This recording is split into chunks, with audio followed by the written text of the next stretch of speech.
Giants Gold 20 വർഷത്തെ പാരമ്പര്യം 26 ഷോറൂമുകൾ call 8590046916. ഹരിതകർമ്മസേനയുടെ മാലിന്യ ചാക്കുകൾക്കിടയിൽ നിന്ന് കൂറ്റൻ മൂർഖമ്പാമ്പിനെ പിടികൂടി. വാരപ്പെട്ടിയിൽ ബുധനാഴ്ച രാവിലെയാണ് ജീവനക്കാർ പാമ്പിനെ കണ്ടത്.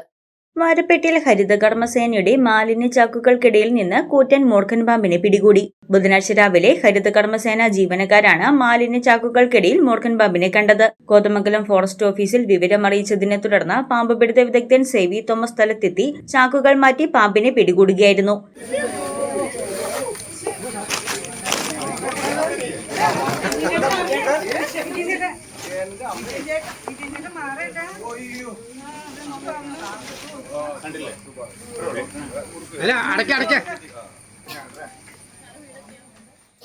പാമ്പുകൾ വരാതിരിക്കാൻ എല്ലാവരും ജാഗ്രത പാലിക്കണമെന്ന് പാമ്പിനെ പിടികൂടിയ സേവി തോമസ് പറഞ്ഞു. ഇതിപ്പോ വേനൽക്കാലം കഴിഞ്ഞ് മഴക്കാലം തുടങ്ങുമ്പോഴും ഇതിപ്പോ തീറ്റയ്ക്ക് കയറി വന്നിരിക്കുന്നതാണ്. കാരണം ഇത് വേസ്റ്റ് ഡംപിങ് യാർഡാണ്. സ്വാഭാവികമായിട്ടും നമ്മൾ എത്ര സൂക്ഷിച്ചാലും എലികൾ ഉണ്ടാവും. ഇതിന്റെ തീറ്റ അവിടെ ഉണ്ട്.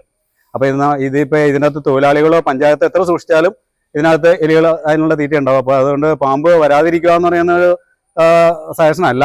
എന്തായാലും പാമ്പ് വരും. പാമ്പ് വന്ന് എന്തായാലും ഭാഗ്യം കൊണ്ട് ആർക്കും ഒരു അപകടവും പറ്റിയില്ല. പാമ്പിനെ കാണാൻ പറ്റി. ഏതായാലും സേഫായിട്ട് ബാഗ് ചെയ്തിട്ടുണ്ട്. ഇതിപ്പോ ഇന്ന് തന്നെ കോതമംഗലം ഫോറസ്റ്റ് ഓഫീസിലേക്ക് കൈമാറുന്നതായിരിക്കും. പിടികൂടിയ പാമ്പിനെ കോതമംഗലം ഫോറസ്റ്റിന് കൈമാറും. News desk Muvattupuzha news.